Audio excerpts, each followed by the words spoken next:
Hello there. Welcome into a Wednesday edition of the show. So glad to have you, whether you're listening on your radio, streaming the show online at extrasports1300.com, or you've downloaded the new Extra Sports 1300 app, sponsored by Diversus Health, Mental Health, and Well-Being for All.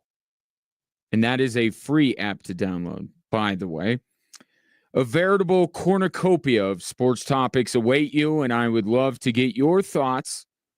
The phone and the text line are the same for your convenience. 719-247-1313. Loved what happened yesterday. Got a couple calls, and as Tom and Dutch can attest to, I don't bite. I won't shout you down. I want to engage in a conversation. So don't be afraid to call. But if texting's the way to go, it's your preferred method, I'm here for that too. Well, I'll say this, and look, the story of the Avalanche trading Mikko Rantanen is not going away, right? It's going to hang over this team. It's going to be a storyline for the rest of the year.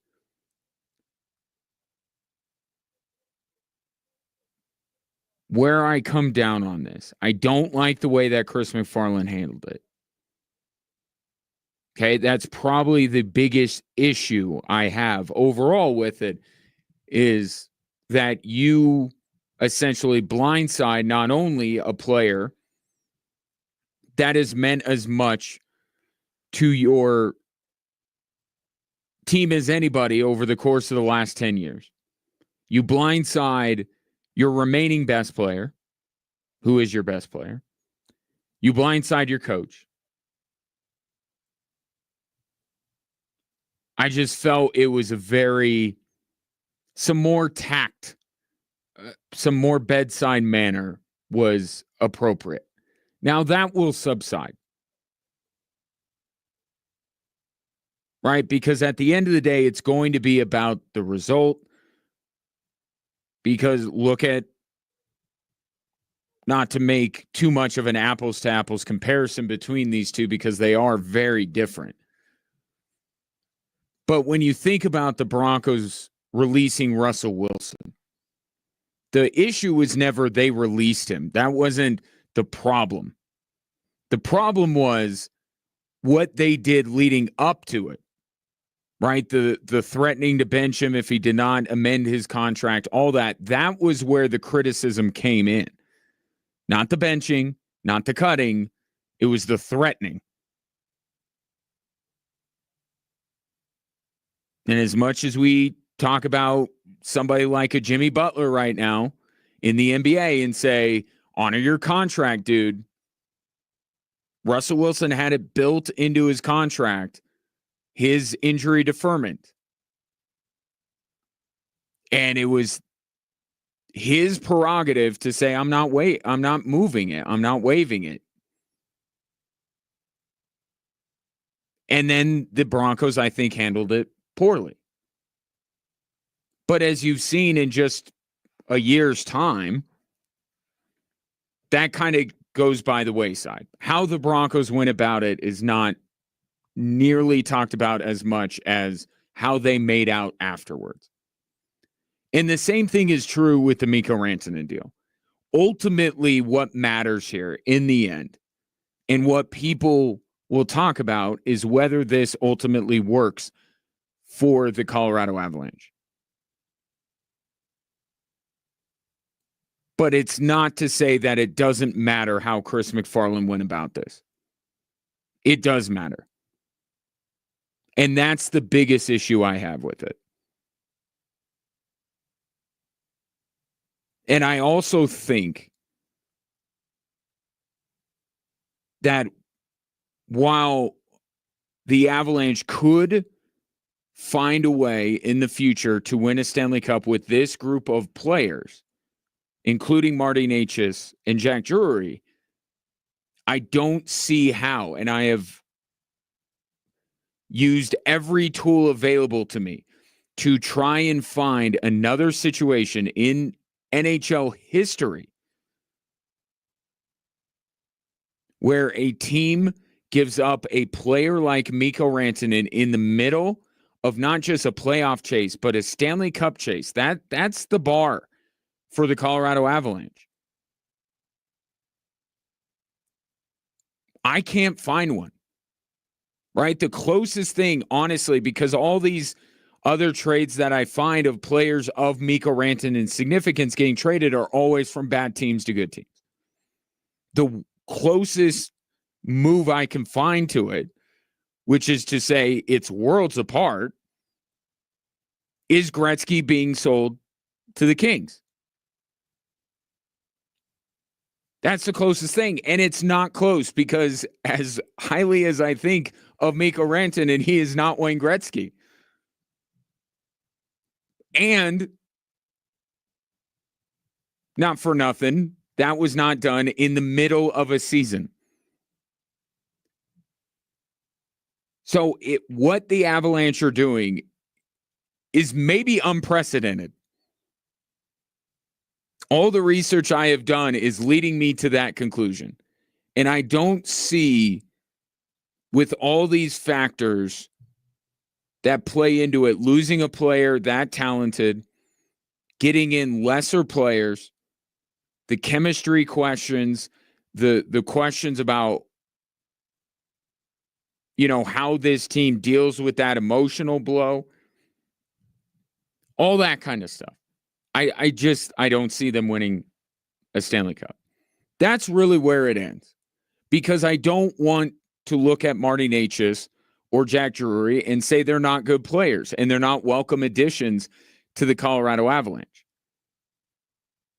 And there is a scenario in which they are key contributors to the next Avalanche championship team. But we got a lot of steps to take before we can seriously entertain that. And you saw that on display last night. The power play looks better. It looks better with the addition of Marty Necas. You have a lot more activity. Mikko Rantanen kind of like to set up shop and kind of chill and wait for the puck to come to him. With Necas, there's a lot more activity. Him and Nathan McKinnon, it's really fun to watch those two play off of each other.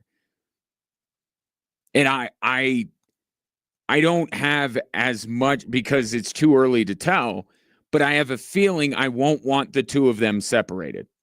Although I feel like eventually that's the route they're going to go when everybody is healthy, if everybody is healthy. But certainly on the power play, they would be together a lot. And there's a lot more activity. There's a lot more movement. It looks better. But the result last night mirrored the result of Saturday against Boston. And that is to say, Avs didn't get done. It looks better. The result's the same. And the Avalanche should be a team that is one of the 5 best power plays. With their personnel, they should be one of the 5 best power plays in the NHL.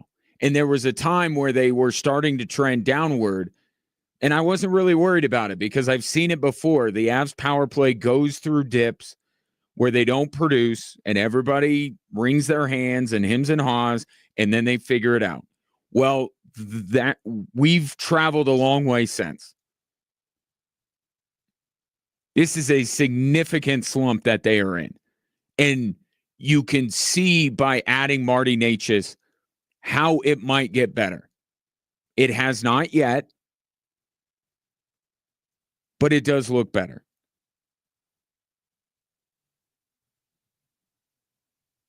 But Jared Bednar said this after the game last night. They can't mess around anymore. Right? All that work they did going into January, it was for them to then build upon. the urgency in Jared Bednar's voice when he talked after last night's game, you could tell he's unhappy. Well, I'll just play it for you. Here's Jared Bednar after the game. And I thought we played 3 solid hockey games and we won 1. So that's getting a little old for me. I think ultimately we got to do a better job converting on some of our chances. That's a big one because this game in Boston were very similar in that regard. And then I'm not liking the goals we're giving up. We're not giving up a lot of chances, but when we're giving up chances, they're ending up in the back of the net, and they're, I don't know, coverage mistakes. Half of them, it's like individual guys getting beat in their coverage, and it's costing us. So standards going to have to go up because we need results, and we're not getting them. They need results. Now, some of this weekend, you have to look at the teams they went up against. New York's one of the hotter teams right now in the Eastern Conference. They might, because it just seems like in the East, nobody wants to get a wild card spot. But New York's now the next one that's benefiting from this, and they're playing well, right? And Ilya Sorokin was very good last night. And you could say almost the exact same thing about Boston on Saturday and New York on Sunday. Yeah, the Avs were fortunate to win that game, but they were badly outplayed in the third period.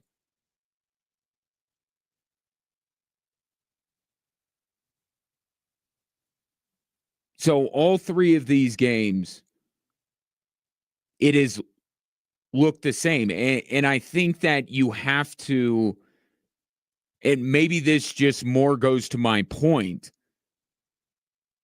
about my doubt that the Avs are going to win a Stanley Cup this year and can be taken seriously with everything that they now have to figure out post Mikko Rantanen. It's reasonable to expect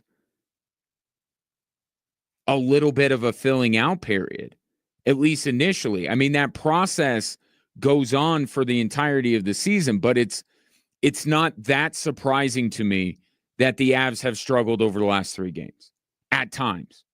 Like Jared Bednar said, overall, they've played pretty well, but they've had some significant lulls, and they've lost the 2 of these 3 games in those lulls. But it's reasonable that maybe the Avs' level of play is going to take a step down while they're trying to figure out how to integrate new pieces, how to change roles. Because part of this, too, is, and Cale Makar did a great job on Sunday doing this,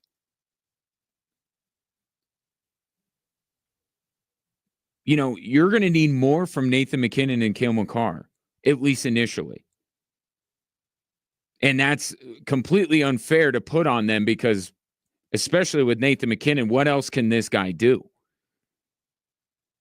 But it falls on your best players in situations like this to kind of lead the way, steady the ship until the new guys have their legs under them.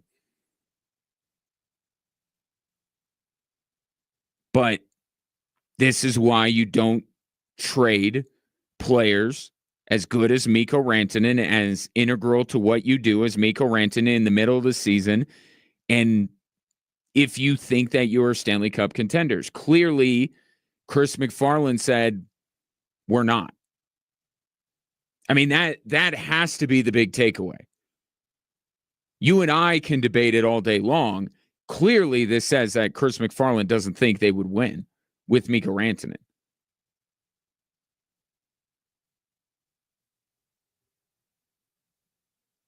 But the adjustment period, maybe the initial lull of integrating these new players, it's going to happen, and it's happening in the middle of a chase for a division, in a chase for a playoff spot, in a chase for home ice. It's why we don't see them. It's jarring. So it's some good, Again, I have nothing against Jack Drury and Marty Necas as players. I think they're both very talented and can be very productive members of the Colorado Avalanche. Heck, look last night. Drury has a goal. Necas has 2 assists. But there's a lot of other factors that aren't on a spreadsheet. I think that's the way that how I would frame it. There's a lot of factors that aren't found on a spreadsheet that I don't know that Chris McFarland weighed, or he did, and he says it doesn't matter because we weren't going to win as currently constructed anyway. But the Avs lose 2 of their first 3 games. I like the activity on the power play. The results are the same. We'll see if that changes moving forward. But as Jared Bednar said, they're not in a position to just waste games while they're trying to figure it all out. I'll take your thoughts on last night, 719-24-7, 1313. Of course, one of the favorite topics of hockey fans across the world was a topic last night, and that comes to goalie interference. We'll talk about that coming up in a little bit. Next, though, our recency bias as a sporting society is showing when it comes to one of the stars that will take the field in New Orleans in a little over a week. That's next here on Extra Sports 1300.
Time to plan your big game party by placing your pre-order with Hooters. You could get 50 boneless wings for $79.99 or 50 bone-in wings for $89.99. You can also, if you don't feel like hosting, watch the game at Hooters on February 9th for a chance to win a custom engraved Hooters Colorado Solo Stove.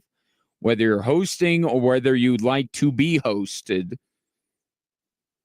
make Hooters a part of your big game plan. You know, recency bias certainly is something that plagues us as a sporting society, and none of us are immune to it. And especially leading up to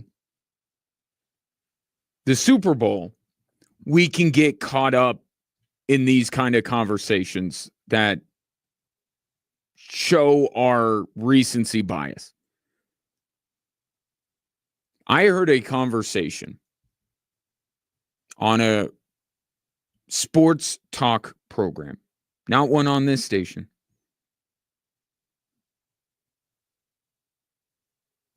Is Saquon Barkley one of the 5 best running backs you have ever seen? Could anything be more prisoner of the moment than that question? Now, I do find the premise of asking about the best you've ever seen, because that eliminates, especially in the running back conversation, there are so many people that never saw Jim Brown play. Right? And Jim Brown is kind of he's the GOAT. Right? So you eliminate him really from the conversation by saying best you've ever seen. And depending what age you are, it could, if you're my age, you're losing Walter Payton from the conversation. Think about that. Arguably the 2 best running backs in the history of football. I didn't really see play. I didn't see play. I didn't sit down and watch one game with Jim Brown or Walter Payton in it. So the premise intrigues me. But to think that Saquon Barkley can actually be that for anyone over the age of 12 is laughable to me. And I love Saquon Barkley. This is not an anti-Saquon Barkley conversation. It might be an anti-Saquon Barkley. I'm not a big fan of his. But just in my lifetime, Barry Sanders, Emmitt Smith, LaDainian Tomlinson, Marshall Faulk, Marcus Allen. There's 5 right there that I could argue are all better than Saquon Barkley.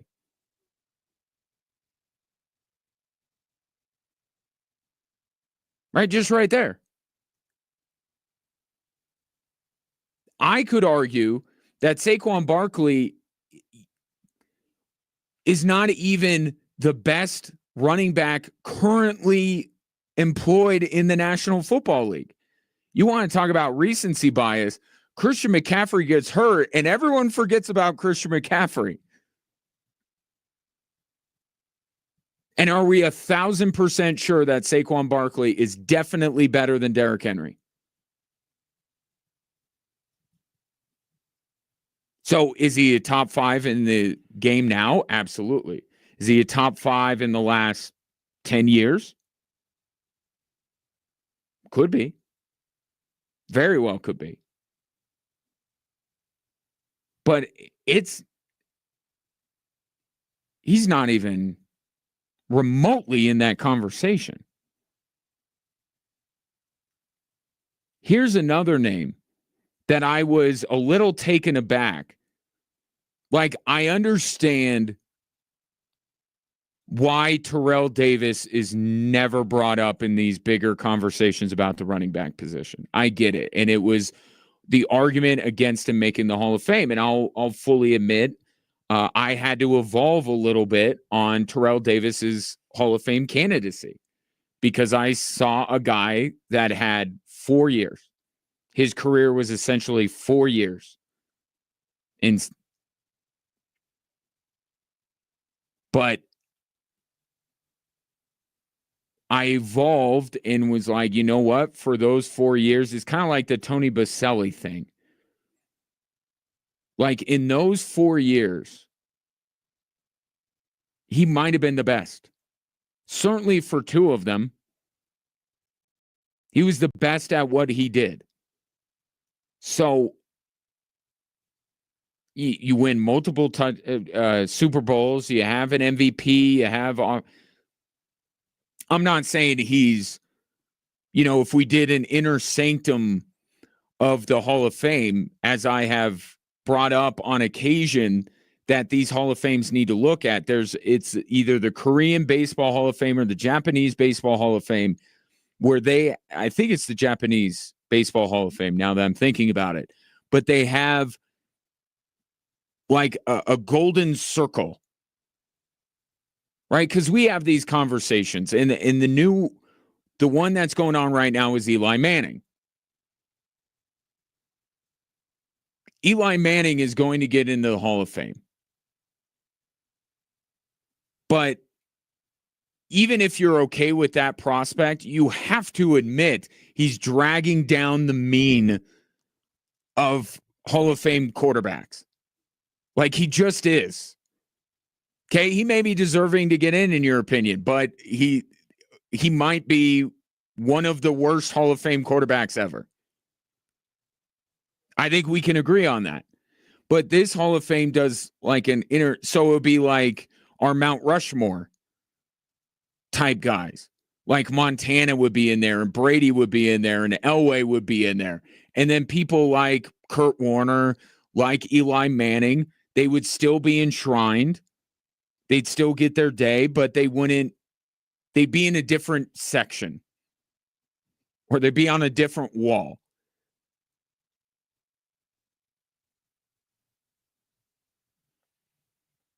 And I kind of feel like with Terrell Davis, he wouldn't be that inner circle exalted honor, right? Terrell Davis, not better than Barry Sanders, not better than Jim Brown or Walter Payton, we could play the what if game all day long, but we have to go with what we saw. Hall of Famer, I can see, but one of the 5 best running backs, 10 best running backs of all time, he is not. But Saquon Barkley is about to break Terrell Davis's single season, regular season playoffs combined rushing record that he set in 1998. So if you're bringing up Saquon Barkley and whether he could be one of the 5 best running backs you've ever seen, wouldn't one of the names that come up eventually be the guy that he's chasing the record of? But it took forever for them to get to Terrell Davis. So I looked at it because I think that the better conversation then is Saquon Barkley one of the 5 best running backs ever or you've ever seen. That's a quick no, and we can move on. This conversation, I think, is more interesting. I want to get your thoughts at 719-247-1313.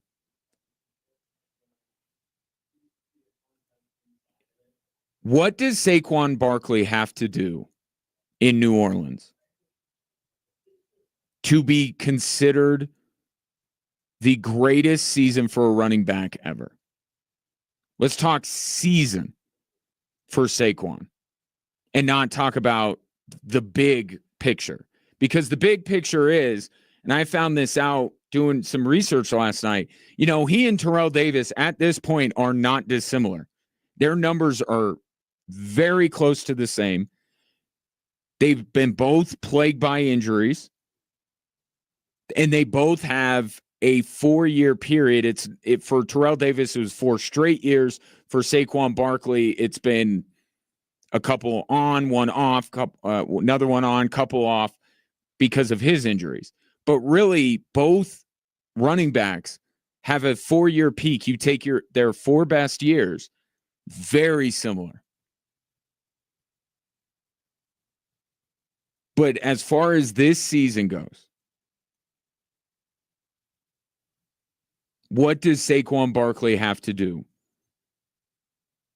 to have combined regular season and playoffs be the best season we have seen from a running back ever? Because his season is in that conversation. To me, the conversation is Saquon this year, Terrell Davis 98, Eric Dickerson obviously in 84 when he set the rushing record, but his team did not advance far in the playoffs for him to really pad his stats beyond that. And then probably Barry Sanders in 97, LaDainian Tomlinson in 2006 when he won MVP. Those were the other seasons I was thinking of. I won't get bogged down in numbers with Barkley versus Davis too much. The ones that stick out to me, because I'm not going to hold it against Saquon Barkley that he didn't win MVP. Back when Terrell Davis won it, because it would be easy just to say, well, Terrell Davis was the MVP. Saquon Barkley's not. Checkmate. Well, understand the opposing forces that Saquon Barkley is going up against. I'm not going to hold it against him. He didn't win MVP.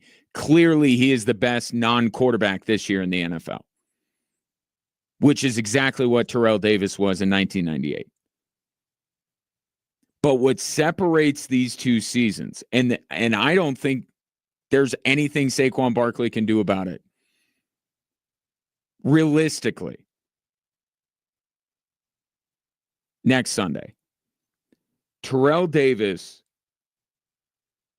Saquon Barkley, while he's going to break the rushing record, he needs to score 6 tutties against the Chiefs. Think about that. 6 with one more game. Right now, they're even. They have both played the same amount of games, regular season and playoffs. Saquon Barkley would have to use an extra game to score 6 touchdowns to match Terrell Davis and what he did in 1998. I don't think he's going to get there. Maybe he might get 5, but he's not getting 6. And here's the thing that I did not recall, because obviously I remember that 98 season very well. Do you know that Terrell Davis in that season scored 3/4 of the Broncos' touchdowns? 3/4 of the Broncos' touchdowns in that 1998 season, and they were a wagon, right? 98, they were an absolute wagon. They had talent all over the field. Terrell Davis scored 3/4 of their touchdowns. Saquon Barkley is like, I don't know, maybe a third. Not even. 15 touchdowns right now. Or 15 touchdowns during the regular season. He's obviously added to that. You're not even close. And to do it in a season, there was no question in 1998 that Terrell Davis was going to get fed the ball.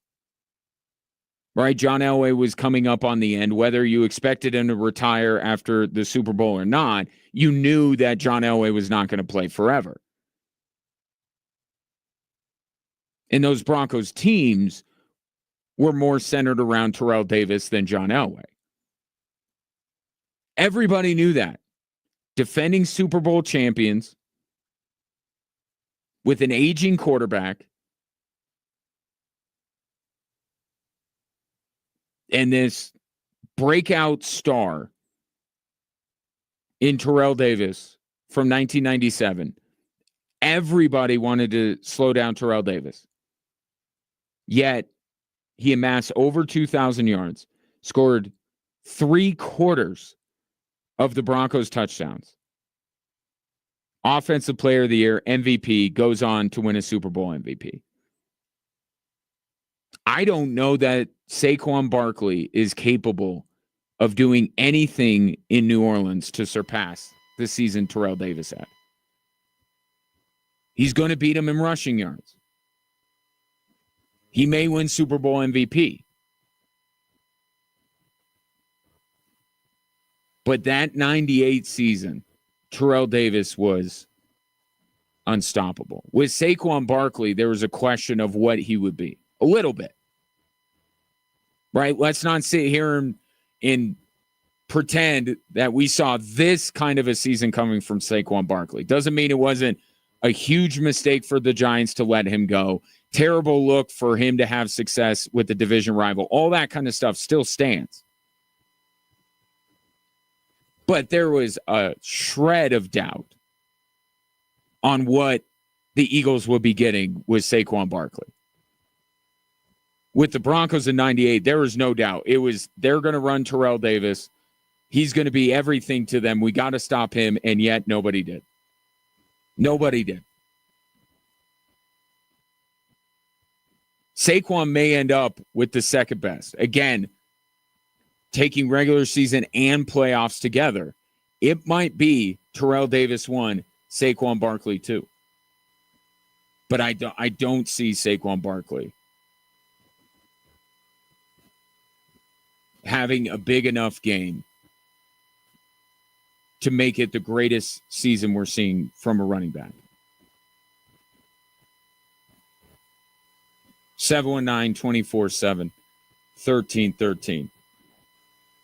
Take your thoughts on that.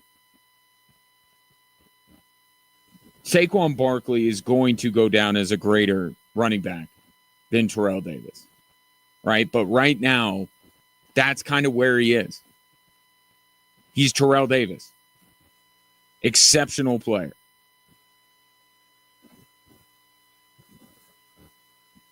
But hopefully Saquon Barkley has many more years where he can actually challenge for some of these more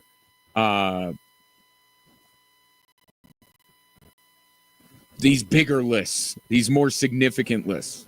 But he's not on those yet.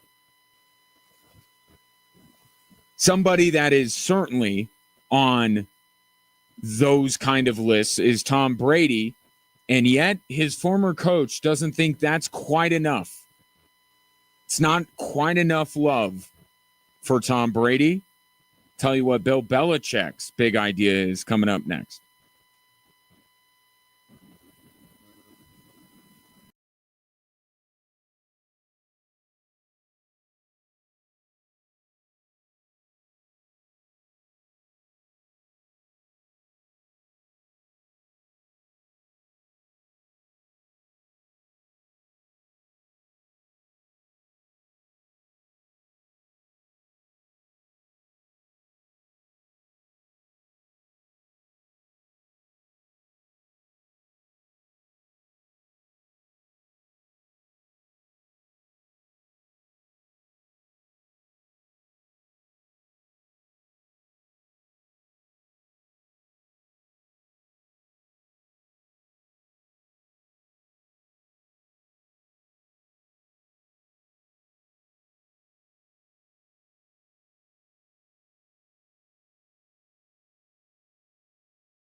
Welcome back. None of the conversation in the previous segment is meant to slight Saquon Barkley because we are seeing an unbelievable season.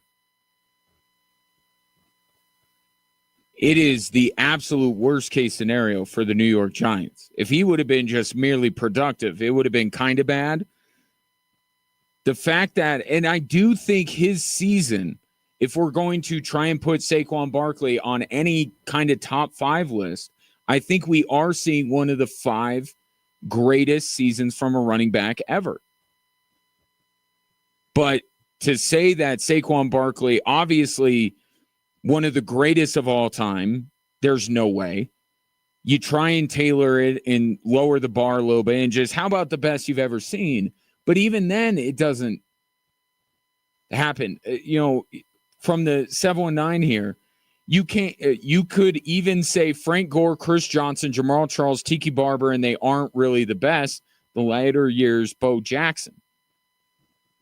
And I guess if I were and it wasn't my subject, but if I was taking it and having that conversation, the argument that you would make for Saquon Barkley is just as a pure talent and as a box office draw, because there's no world in which Saquon Barkley is a greater running back than Emmitt Smith.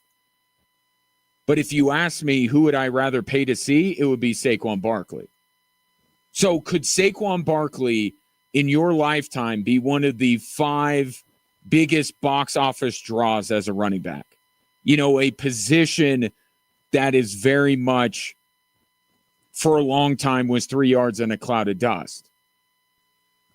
Right? The exceptional talents. Could Saquon Barkley make that list? Because I can strike off, Chris Johnson is a great one because people forget. I mean, that dude was unstoppable for man. He burned bright. And then that was it. Jamal Charles, obviously, I have great affinity for. He was one of the more dynamic running backs when he was playing. Tiki Barber, from an accomplishment standpoint, I totally get what you're saying. But even if we were to put together the 5 most exciting running backs to watch of your lifetime. Okay, so me, can't put Walter Payton, can't put Jim Brown, have no frame of reference, didn't witness them on TV or live or anything like that. Barry Sanders would be number 1 on that list. If we weren't too preoccupied with length of time, Bo Jackson would have to be on that list. Even though he destroyed the Chiefs, I mean, Terrell Davis was fun to watch, and he's not quite as shifty or dynamic as some of these other running backs, but he was just dynamic enough, I think, just athletic enough, just quick enough to be on there. I could probably put Saquon Barkley over him, though, on that list. What about Marshall Faulk? So could that list be for someone of my age, which is I'm raging, I will say, till the minute, my birth minute, that I am not 40 yet. But coming up on my 40th birthday, Barry Sanders, Bo Jackson, Marcus Allen.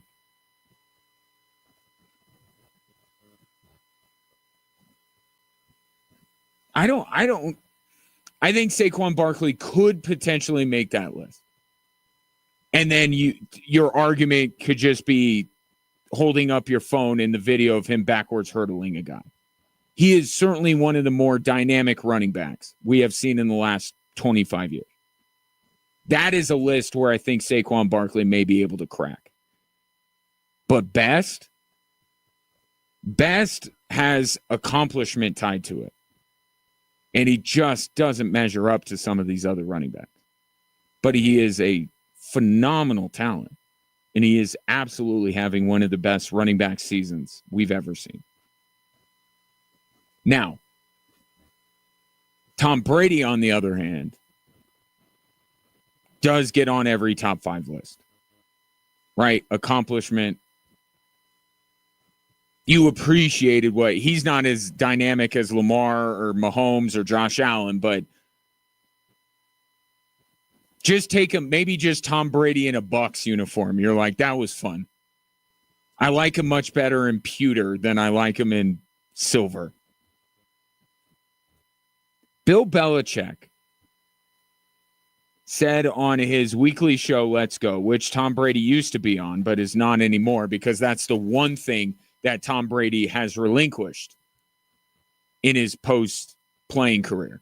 Does everything else, part-time owner, broadcaster, all that kind of stuff, not going to be a podcast host. But Bill Belichick said on that show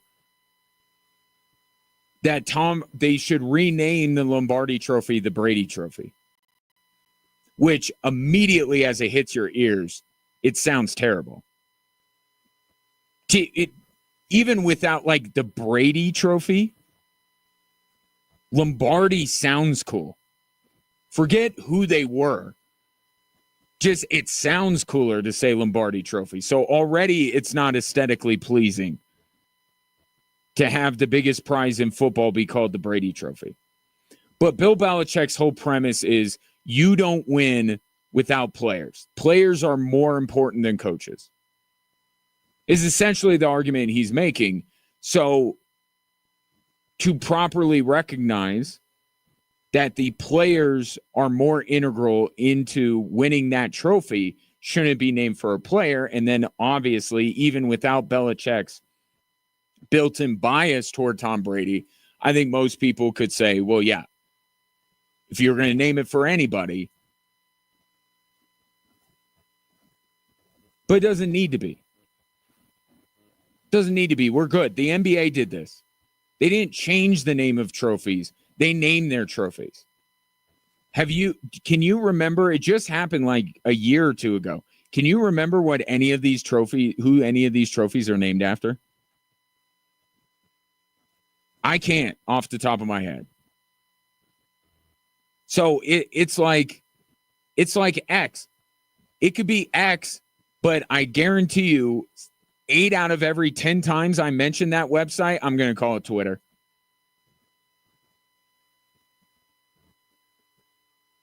So why are we going to name it the Brady Trophy? Are enough people going to have the same realization of Bill Belichick? Oh, we changed it from Lombardi to Brady because players are more important. And every time you hear it, you're going to be reminded that players win that trophy. No, you're not. Can we all have that understanding without changing the name? Do we always have to get beat over the head with some kind of a reminder? Can we just have that in our own heads? But I know why Belichick is doing this. I know why he is. His legacy is being kind of questioned lately, right? Brady goes to Tampa Bay. He wins. Patriots don't. Bill Belichick can't get a gig in the NFL. He's going to a place that I think, need to be very player-centric in order to succeed. So Bill Belichick saying without good players, coaches are nothing, that's a good mentality to have on the recruiting trail. I think while he could be earnest in his feelings towards it all, and he can be correct, but I can't help but hear those comments or read those comments and think that it's not a tad bit self-serving. That documentary that just came out a while ago did not paint Belichick in a great light, or at least minimized his impact. on the New England Patriots. So I think this is him trying to be gracious, but also trying to show, like, hey, I'm not this egomaniac that thinks that it was all me in New England. And I'm also trying to appeal to 18-year-old young men who I want to get to play for me at North Carolina. These kind of comments check a lot of those boxes. I love Brady. We were equal partners in it. If not Brady, 60-40. I can be player centric. I don't think he's totally given up on his NFL thing.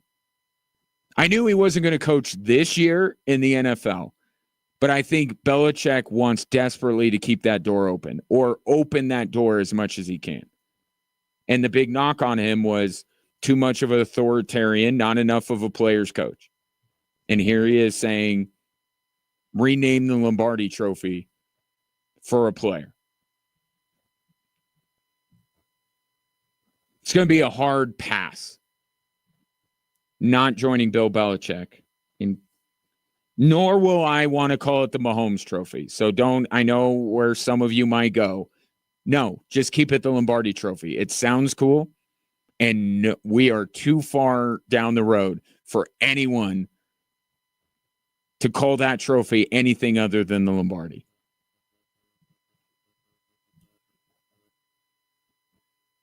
Coming up next, more on the Avs and Islanders last night and why hockey fans' perhaps least favorite subject came up again last night.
Welcome in, Drive Time Sports. Ryan Kaufman with you on this Wednesday.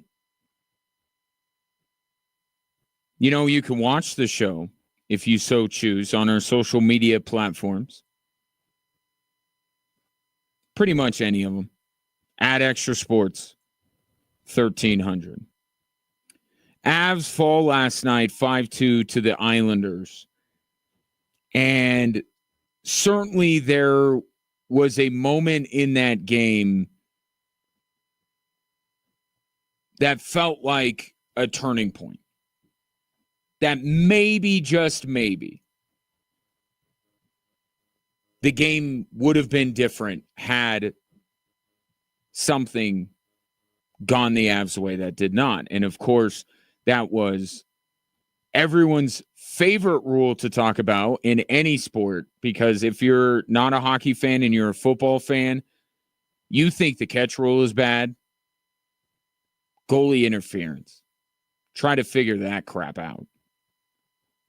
So early in, Avs are down 2-1, about 4 minutes in to the third period. Josh Manson, yes, Josh Manson, appears to have scored a goal, which would have tied the game, right? Significant. And I kind of, when they ultimately overturned it for goaltender interference, I was like, you know what? A Josh Manson goal does sound too good to be true. Just on that alone, Toronto should have been like, wait, who would have been credited with the goal? Josh Manson? No goal. There's no way. Not without help did Josh Manson score a goal. I guess in the official scoring, they did say that it was actually Jack Drury who would have gotten credit for it. I was just looking at the play-by-play of last night's game, and it seems like they said that Drury, it doesn't matter because it was overturned.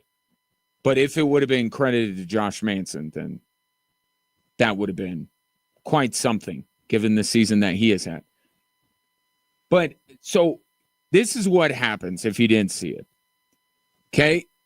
Jack Drury is behind an Islanders player. He's essentially sandwiched between an Islanders player and their goalie, Ilya Sorokin. Okay? His skates are in the blue paint, which is legal. He is allowed to be in there.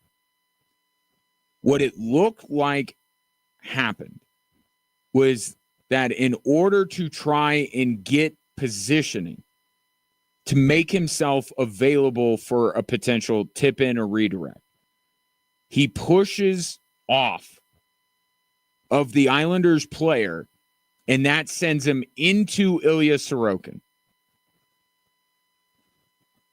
Now, when I say it takes him into Ilya Sorokin, it takes him into Ilya Sorokin like you pull your car into your garage. Right? Do you slam into your garage? Are you so confident that you're going to get that, you could drive as fast as you can and get that car exactly where it needs to be? No. You gently go into your garage. Maybe you have a tennis ball hanging from the garage. I don't know. Do people do that anymore? I don't have a garage. But you ease into it. And if you hit anything, you're just going to barely graze it, right? No one's risking putting a big old fat dent in the front of their car. So that's the force in which Drury gets into Sorokin. And it's his blocker on his right arm. Okay? Shortly thereafter, the puck goes between his legs into the back of the net.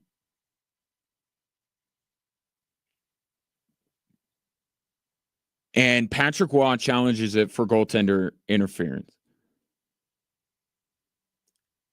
The ESPN crew that was calling the game, Butchergross and Ryan Callahan, both seemed to think it was not goaltender interference. They bring in Dave Jackson, their rules analyst, Again, a position that nothing against any of them that I could probably do without on my sports broadcast.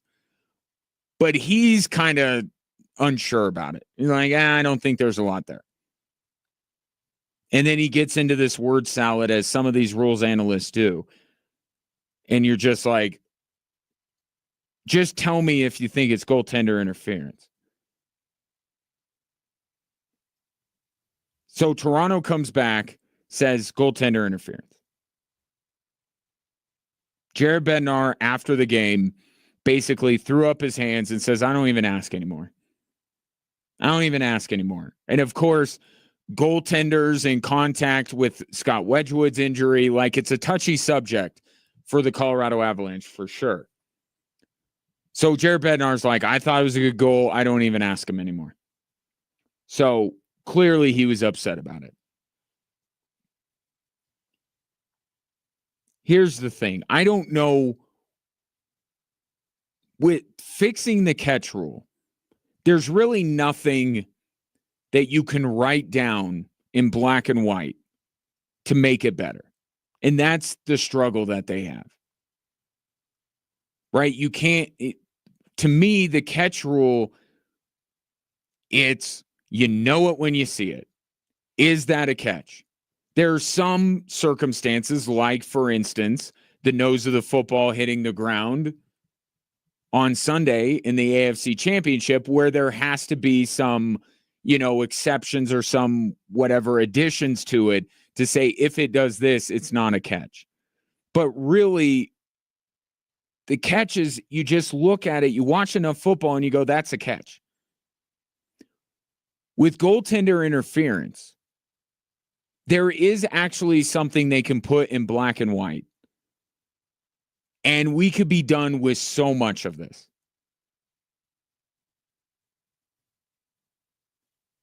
Tell him to stay out of the crease. That's the goalie's area. You stay out. Now, I'm not saying at all times, like if Jack Drury put a skate into the crease, that automatically a whistle goes off and the Avs are assessed a penalty. But when a shot is going towards the goal, you can't be in the blue paint. And it would be as simple as that. Was he in the blue paint? He was in the blue paint, no goal. And yes, you would have to add things to it. What if he didn't get there on his own? What if somebody pushed him in there? Can you have a tiny bit of your skate? Like, there would be some things that you would have to add for context to make it some of these other circumstances. But if the NHL just said, stay out of the blue paint, or it'll be goaltender interference, if that was the mindset that most players had, then we wouldn't deal with a lot of these calls where we're going, what in the world is goaltender interference? Because what they want is, they want it to be in the referee's discretion.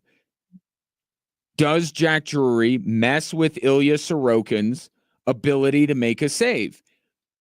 And I would argue that if Ilya Sorokin was worth his salt as an NHL goaltender, that contact would not have bothered him.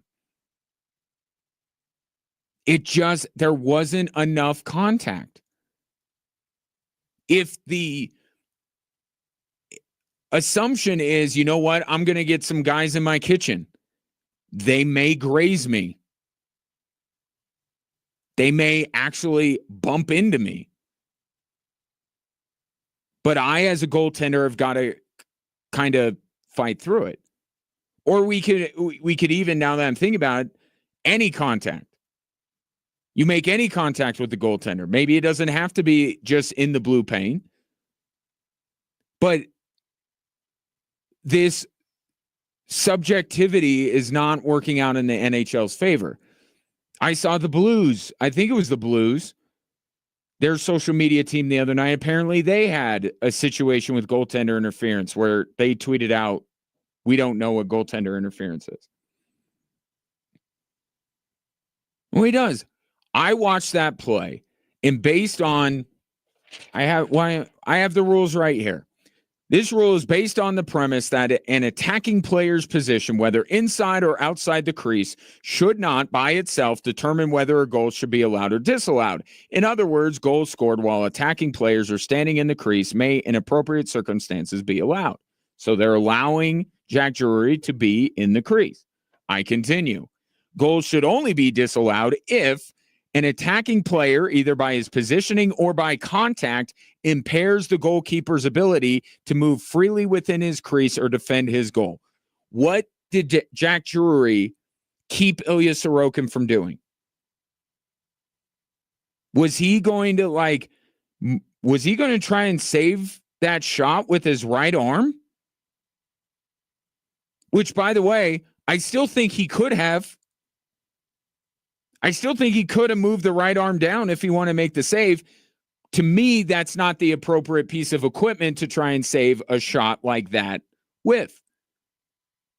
I don't know what Drury impeded or kept. There's, especially within the context of the game, Sorokin made 30 saves. He was brilliant last night. You telling me he was so affected by that contact that he couldn't make that save?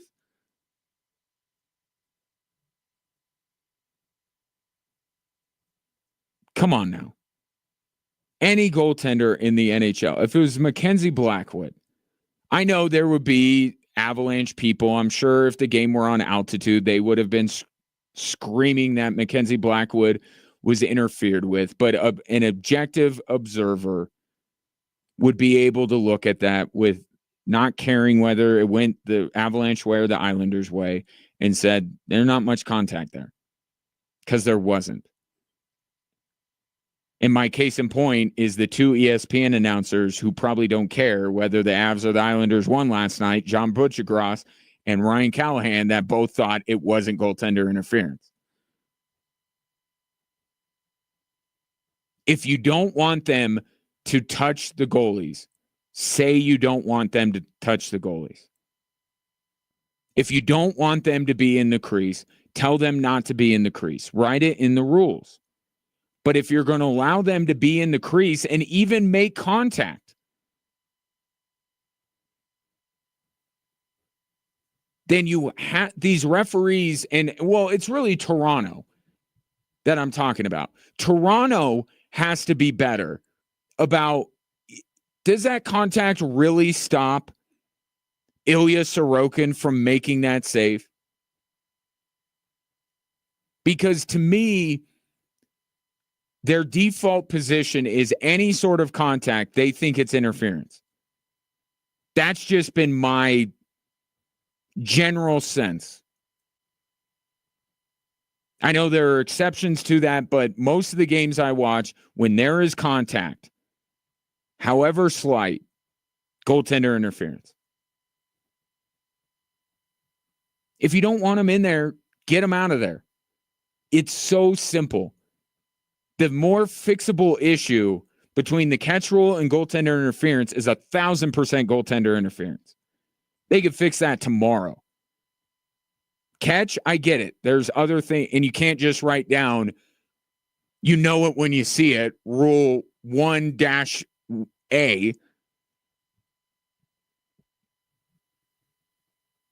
Goaltender interference is as confusing as the catch rule, but it doesn't have to be.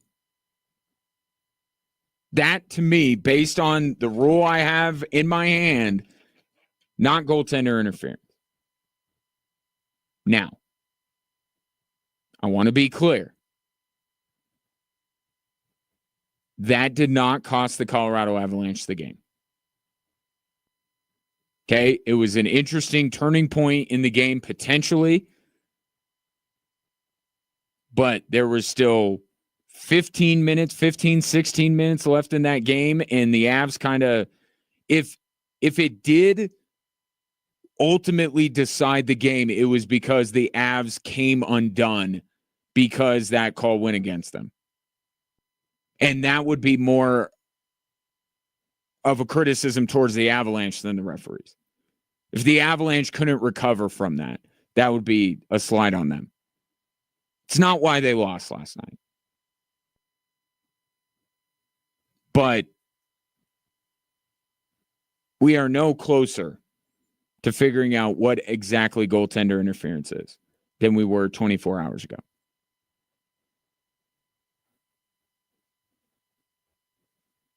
But for the Avs, instead of that, they should get a defenseman. Like, that was my biggest takeaway from the game. Avs still very much need depth on the blue line. Too many defensive breakdowns. You want to talk about the lineup being top heavy? Their blue line is top heavy.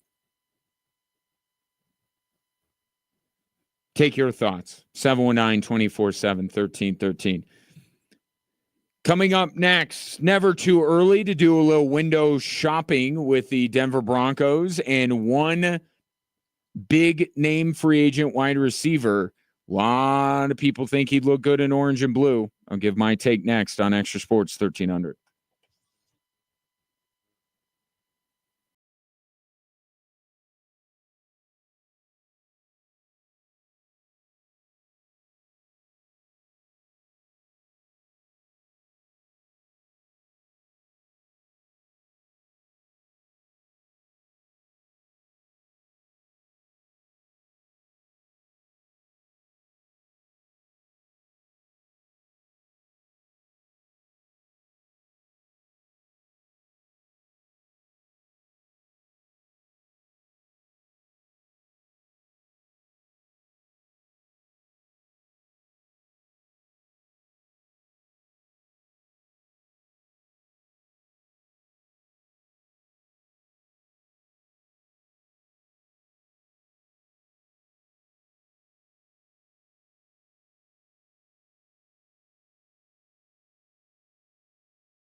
Just about a week and a half, and then it'll be on to the NFL offseason where everybody gets to participate. Only two teams, rather, get to participate in what's going on in the NFL right now. And I am completely, willfully ignoring the event that happens on Sunday. I've made my thoughts very clear on that. I'm glad to see J.J. Watt agrees with me about how ridiculous this has all become with the Pro Bowl. So, offseason rolls around, Broncos get going, and how they are going to take the next step forward. And there's a natural place that everybody is looking to, because they should. Because you could watch the Denver Broncos last year and know that if they're going to take another step, if they're going to be better than they were this year, they have to upgrade the skill positions. And it is a common thing in the NFL to get a young quarterback in year 2 or year 3, a bona fide veteran, high-priced wide receiver. Now,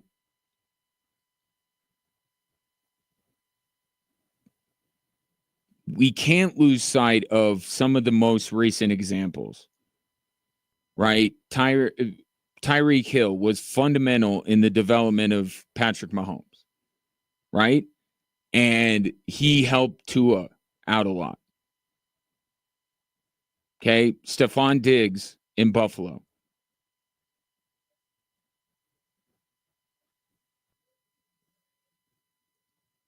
Jamar Chase with Joe Burrow.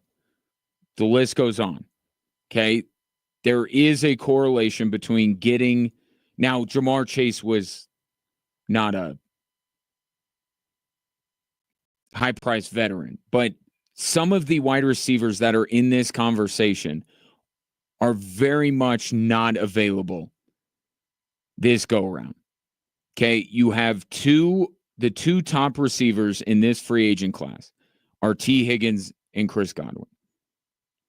On their own merits, would either one of them be considered a bona fide number one for an NFL team? And I would argue no. So the calculation that the Broncos and many others teams need to make is, are we willing to pay number one wide receiver money for wide receivers who have played in many ways in the shadow of a better wide receiver? Right? Chris Godwin with Mike Evans, T. Higgins with Jamar Chase. Are these two guys ready to step out and be bona fide number one receivers in New England, in Denver, in insert other NFL city here?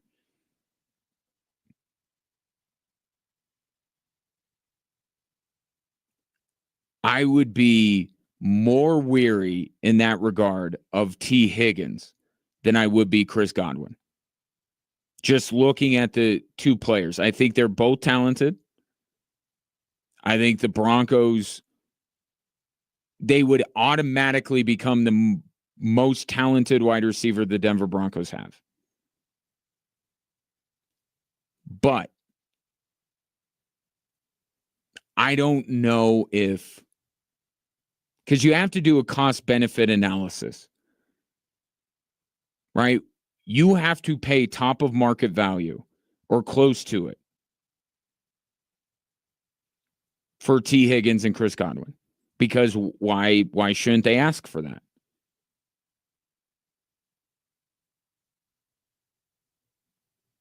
Are you going to get the return on investment from paying that price? I think the Broncos need to think long and hard about that.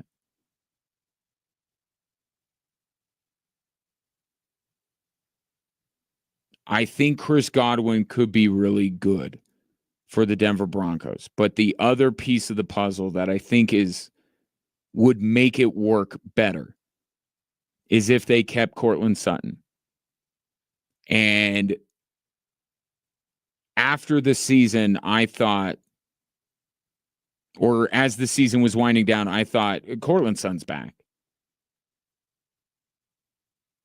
Right? He's proving to be productive, just like Garrett Bowles, just like, some of these other players that Sean Payton needed to wait a minute to kind of evaluate before handing out an extension. I am not 100% sure Cortland Sutton's going to be a Denver Bronco next year.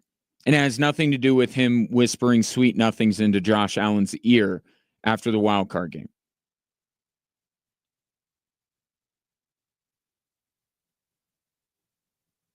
I don't know if the Broncos are going to bring him back. And if they're not going to bring him back, why would they, if it's for money in part, right? It's not to say that Cortland Sutton's a bad wide receiver. I mean, he's the most proven commodity they have in that room. But if they're not willing to pay Cortland Sutton,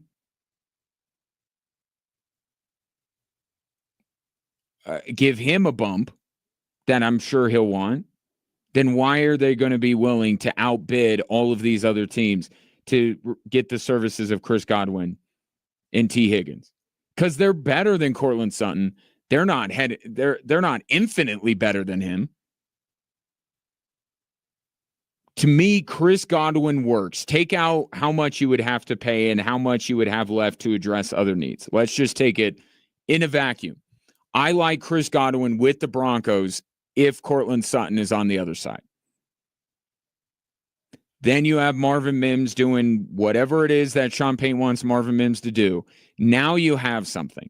And then you can say, we'll keep Devon Vele around. We'll keep Troy Franklin around. If we hit in any way, shape, or form on either one of them, we're thrilled. If either one of them can turn into a dependable fourth receiver, great. The idea that both Troy Franklin and Devon Vele are going to hit is very low. Both of them aren't going to work out. One might, but not both. Because with Cortland Sutton, what you're looking at, and I think this is why a lot of people like the fit of Chris Godwin in Denver, is while Cortland Sutton is not, nor will he ever be, in the same universe as Mike Evans, the things that Cortland Sutton does well are some of the things that Mike Evans brings to the Tampa Bay offense. Right? The red zone threat, the deep threat, the 50-50 go up and get it. Again, Cortland Sutton's not on Mike Evans' level, but the skill set that he brings to the table is similar to what Mike Evans brings. It's just not as good.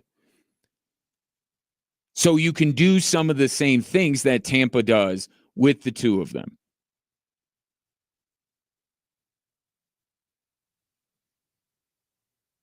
But if they're unwilling to keep Cortland Sutton around for whatever reason, then to put even more of the responsibility on Chris Godwin to be your number one wide receiver. And you know what that brings along with it, right? Best corner, double coverage, that kind of a thing. And you don't have, and your next best threat is Marvin Mims. I don't know if that works out given what Chris Godwin would command on the open market. I think the more likely path that Sean Payton will take, because there's no doubt, again, that he has to upgrade his skill position group. Not just because it's what you do when you're trying to help develop a young quarterback. It's just the Broncos aren't good enough. But you can solve that issue or help solve that issue with talent in the draft. I think that the Broncos' biggest issue with the skill positions is a lack of talent. And talent can exist in the free agent market, but it can also exist in college football. And that's why I've thrown out Ibuka as a player that really looks to me like a Sean Payton guy. Broncos wide receivers need to catch the ball better than they did last year. They need to separate better than they did last year. That answer could be in the draft. Sure, there's a higher likelihood that if you bet on a NFL free agent veteran, that you have a higher probability of that working out, but you can still hit in the draft.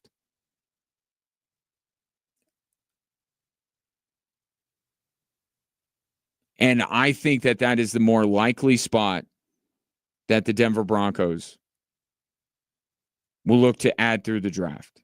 Their skill positions as a whole. And I would say that maybe the Broncos would look in the running back free agent market. Have you looked at that thing? It is barren. Javonte Williams is probably one of the 5 best free agent running backs. It's not a good group. No Derrick Henrys, no Saquon Barkleys, no Josh Jacobs. And not even one that if you tilt your head, squint your eyes, look directly into the sun, maybe you can see one of them. No. Najee Harris, and that's the name you're going to hear. I'm telling you, ask any Steeler fan. Najee Harris is not that dude.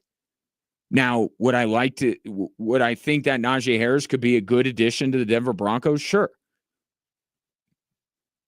But what's he going to command?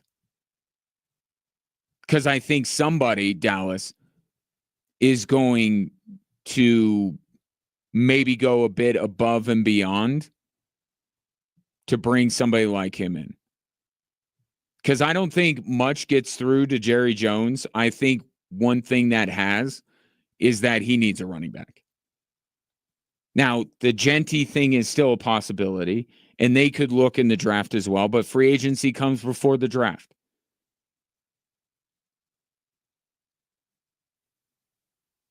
Najee Harris would be good to throw in the mix for Denver, but he's not doing what Saquon did. He's not doing what Josh Jacobs did for the Packers. He's not doing what Derrick Henry did for the Baltimore Ravens. Not even close. You're going to need more.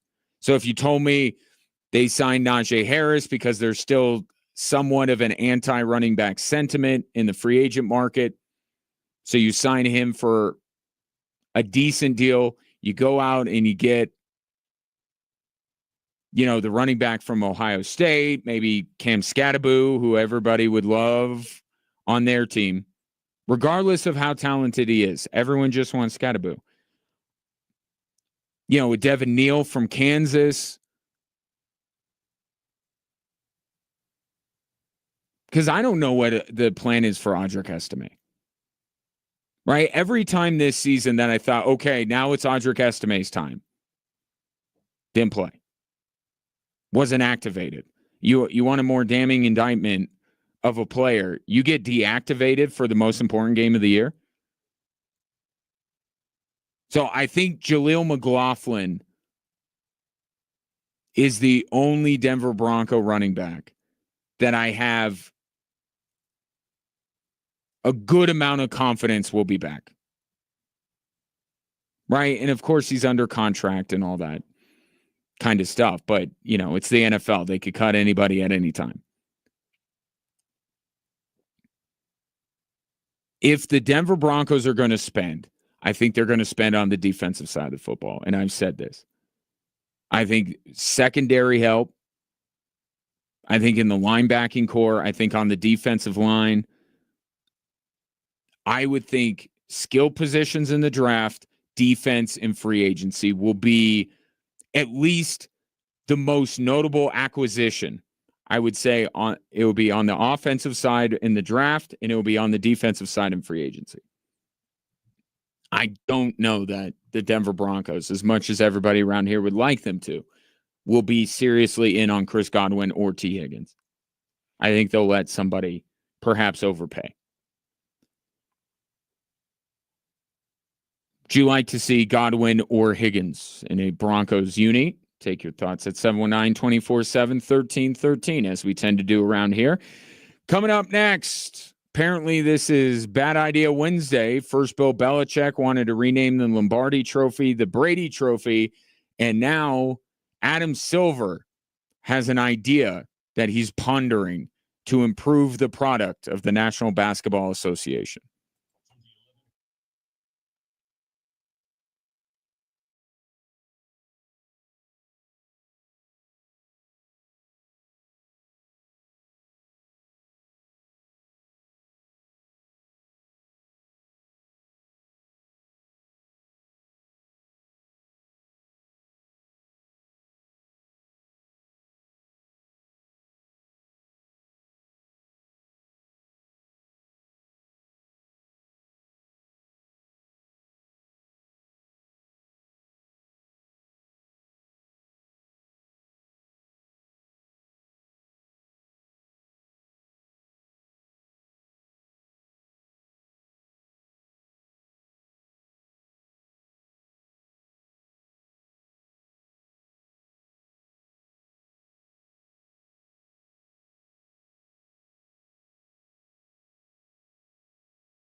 Nuggets and Knicks coming up a little less than an hour from now.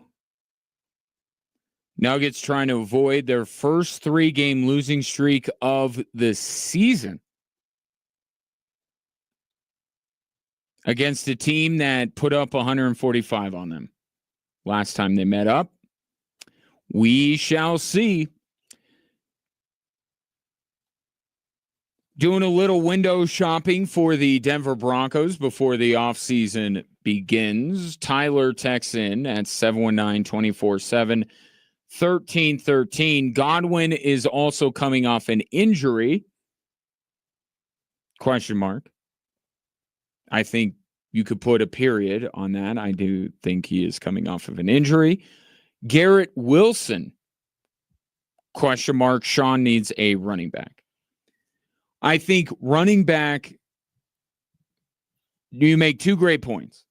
First good point, he needs a running back. Absolutely. But again, the free agent crop is not great. And unless it's Ashton Genty,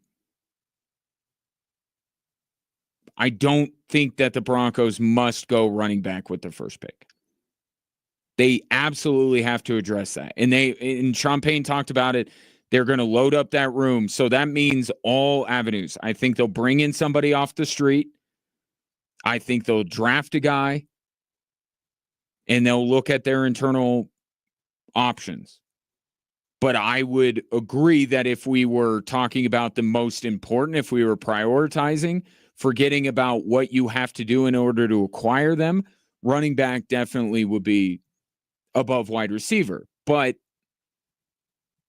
wide receiver needs to be upgraded too. I mean, this is not a finished product as a team. So they need a lot of things. But I would prioritize running back over. I would make sure that the Broncos get a running back over getting another wide receiver. But I think they have to do both.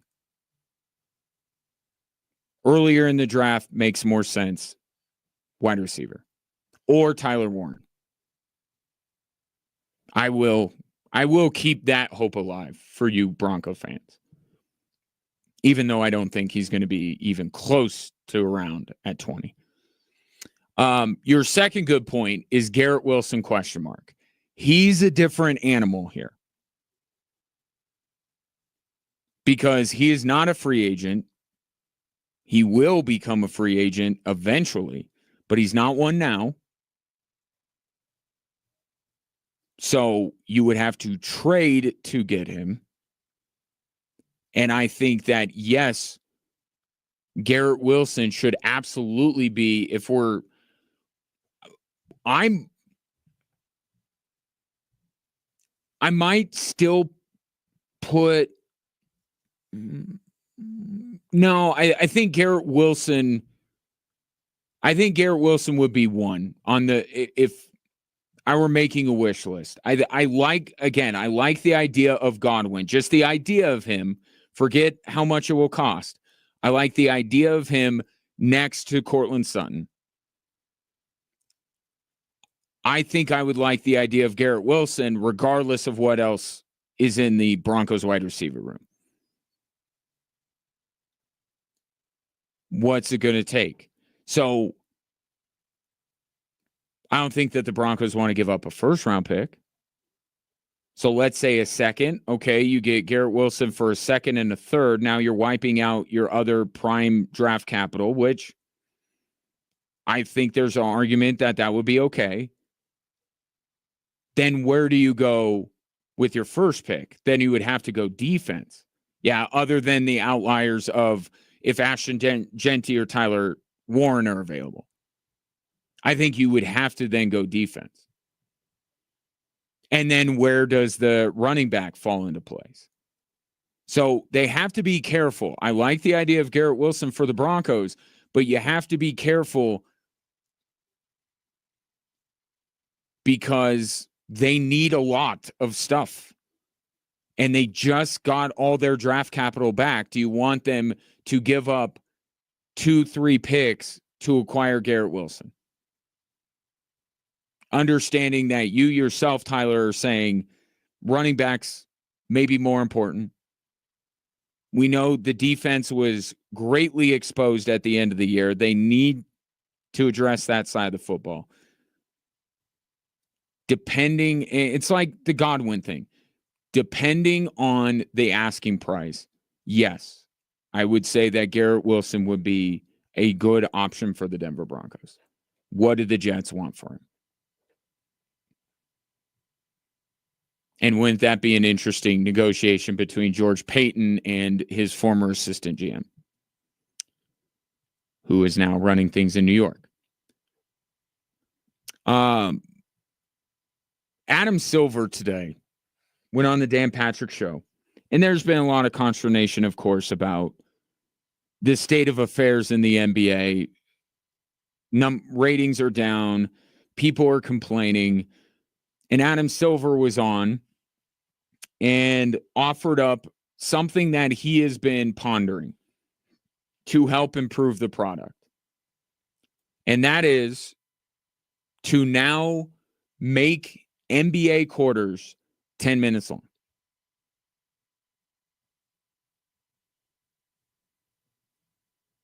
And he goes on in detail about television viewing and acknowledges that arenas really don't want the game to be shorter. But he says from a television product, it would improve it if it were 10-minute quarters, at least he believes. To me, has he learned nothing from baseball? The length of the game is not the problem. I don't know how many times you have to say it. It's not about how long. We sit forever watching football games. Football, especially college football. My God, college football takes 7 hours. It's not the length of the games that's the issue.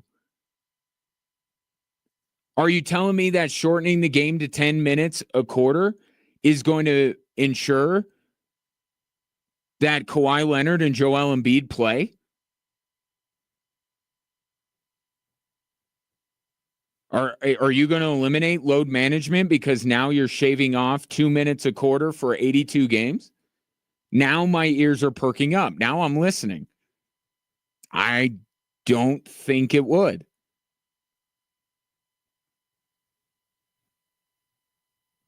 But if you shorten it to 10-minute quarters, then I suppose fewer three-pointers will be shot. But I don't think people are so fixated on the number of threes as much as they are the fact that it seems like every shot they watch is a three. So whether it's 20 and a quarter or it's 10 and a quarter, it's still every single shot it seems like is a three. It's not going to make a difference. Shortening the quarters it's like baseball. We're going to make the games quick. That's not the problem. The problem is that there is just too little happening during a baseball game to keep my interest. If you are giving me action, I will sit for 3 or 4 hours happily.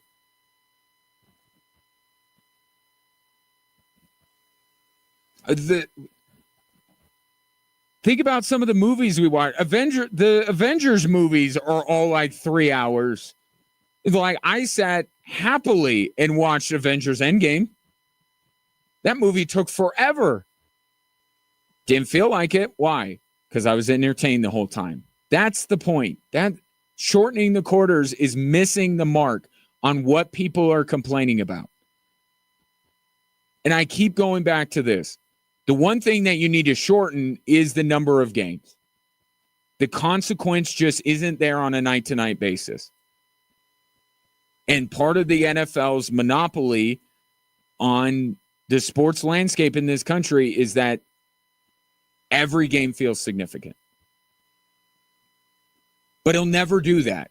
And I understand that. So Adam Silver is going to look at something that's like, I'm not shortening the season, but I'll shorten the games within the season. You still play 82. Doesn't matter. It's still 82.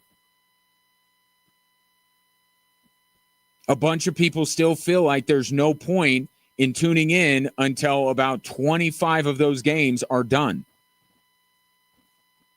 Doesn't matter how long the quarters are. So that's one problem. But the bigger problem, I think, overall, is that when people tune in, they just feel like they're not getting the best product. Right? Stars are resting.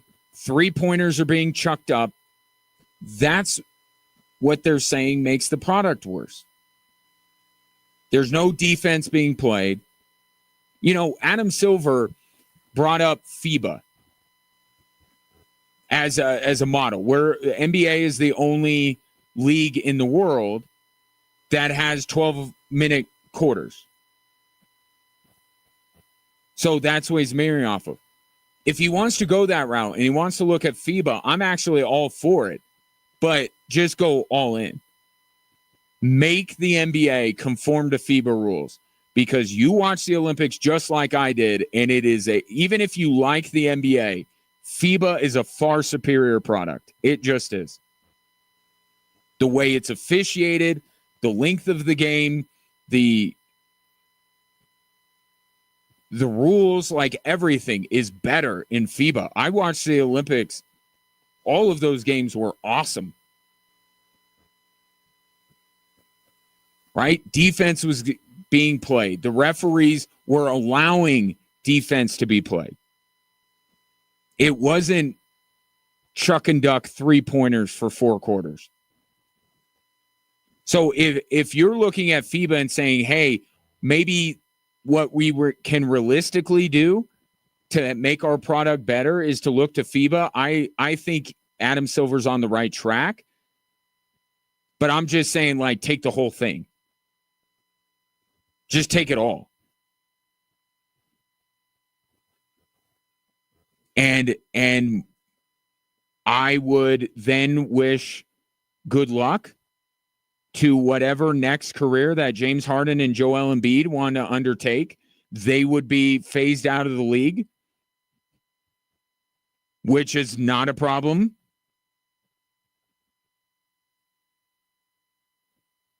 But if you're looking to FIBA to say we tweak it, no, just be FIBA.